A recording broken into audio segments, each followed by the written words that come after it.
Welcome to Listworthy's recap of the survival horror movie Sweetheart, which is about a girl who finds herself stuck on a deserted island. Not only does she have to survive the elements and hunger, she also has to survive a monster that emerges from the sea every night. The movie begins when a girl named Jen washes up on a beach after the ship she was on sinks.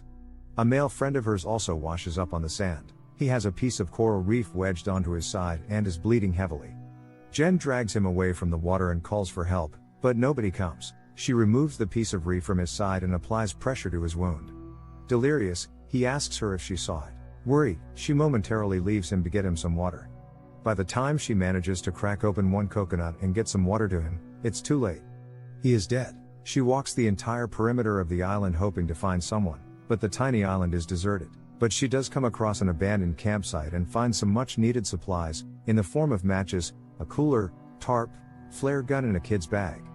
When night falls, Jen endures a night of cold and rain. The next day, as she collects some fish that washed ashore during the night's rainstorm, she notices a small shark on the beach with slash marks on it. She puts this out of her mind, and eats raw fish for breakfast.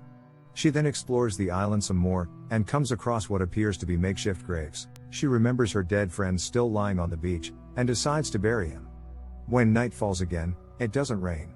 So she makes a fire and eats some cooked fish. The next morning as she walks by her friend's makeshift grave, she finds his body missing and the area is bloody. Freaked out, she uses a sharp rock to fashion a spear out of a stick for some protection. Thinking there is some kind of wild animal on the island, she is on the lookout and eyes the woods suspiciously, especially at night. The next day, she spots some luggage floating out on the water and swims out to go get it. As she swims, she spots an ominous-looking hole under the sea. She swims back onto the island and finds some clothes and sneakers in the bag she salvaged, which she promptly changes into. That night she spots a plane flying over the island and tries to flag it down by shooting a flare gun. But unfortunately the plane doesn't see her flare and it flies off. Jen is devastated, but isn't given a chance to linger on it, because the light from her flare allows her to see the silhouette of a giant humanoid-looking sea monster emerging from the water. She grabs her spear, and then runs and hides in the woods.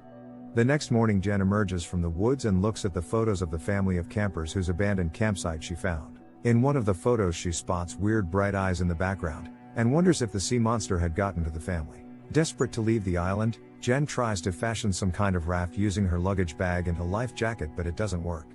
That night, instead of lighting a fire, Jen hides from the monster by sleeping inside a hollow tree trunk. The monster sniffs her out and knows she is inside the tree trunk. It tries to get her by rolling the trunk around, but luckily for a distressed Jen, it doesn't manage to get to her. The next day, Jen catches some tiny fishes and mashes them up to create chum, which she then successfully uses to lure, and then kill a small shark. She suspends the shark from a tree, and that night she observes from within a hole she dug up and covered with leaves. Sleepy, she closes her eyes for a second, and narrowly misses it when the monster takes the shark. The next day, while sharpening her spear, the top half of her friend Zach washes up on shore, with his face badly mutilated. Like with the shark, Jen suspends his body from a tree and uses him as bait. That night, Jen is able to see the monster clearly for the first time from her hiding spot when it comes to take Zach's body. Jen hears another plane flying over the island, but is unable to signal it with a flare or even make a single sound because the monster stands right in front of her hiding spot. On her fifth night on the island, Jen suspends a hammock high up in the trees in order to be safe from the monster, and be able to see it when it emerges from the sea.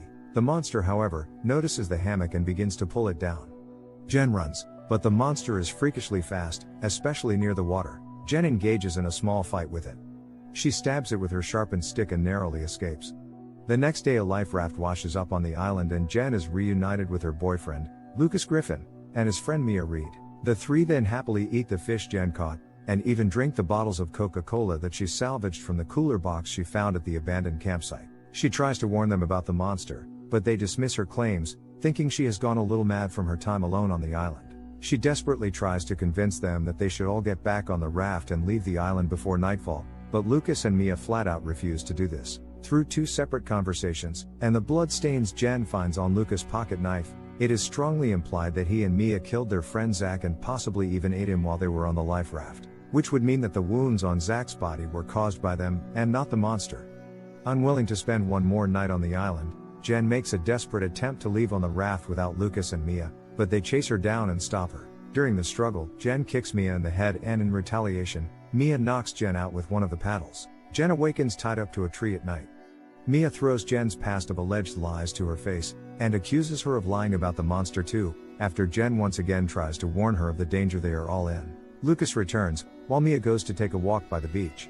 When they are alone, Lucas also refuses to release Jen. Lucas angrily riles at Jen, and it becomes clear that he is a big jerk, when he brings up how she had previously told him that she was not happy in their relationship and hinted that they should break up. He throws it in her face that he pays for her entire life, and that Jen has got nobody else in the world but him. He also expresses outrage about how she was going to abandon him on the island to die. And again he hints that he and Mia killed Zach. As they argue, Mia walks near the water and the monster attacks her. Lucas hears her scream, and runs to go help her. He confronts the monster and even manages to give it a good whack, but it still drags Mia away into the sea. Jen manages to break free from her bindings and drags Lucas to safety. The next morning, now fully convinced of the monster's existence, Lucas helps Jen prepare provisions for the lifeboat. When they get on the life raft, there is dried up blood everywhere, lending even more concrete evidence to Zach's murder. But Jen is more preoccupied with surviving, so she ignores everything. Before they get too far at sea, however, the monster attacks. It scratches at the bottom of the raft and then punches a hole through it, dragging Jen away. Jen stabs the monster with Lucas' pocket knife. It lets go of her and starts to swim away, but Lucas tries to be a hero by jumping in the water after Jen with a spear. He attracts the monster's attention and it ends up dragging him to its hole under the sea. Jen swims back to the island and narrowly manages to save what is left of the fire. Tired of hiding from the monster, Jen makes traps and weapons in preparation for a final showdown with the monster. Before night falls, she makes a diary entry, recounting all her experiences with the monster. After dark, the monster shows up as usual on the island and Jen lowers it into a circle of fire, where she then attacks it with quick knife jabs. The monster too manages to land a few hits on Jen and picks her up by the neck, but she stabs it several times and gets free. She then runs away towards the beach to get away from it. The monster pursues her, but when it gets to her, it falls dead at her feet, having finally succumbed to the many stab wounds Jen inflicted upon it. To make sure it is really dead, Jen stabs it again. She then decapitates the corpse and limps away, carrying the severed head with her as proof of what happened on the island.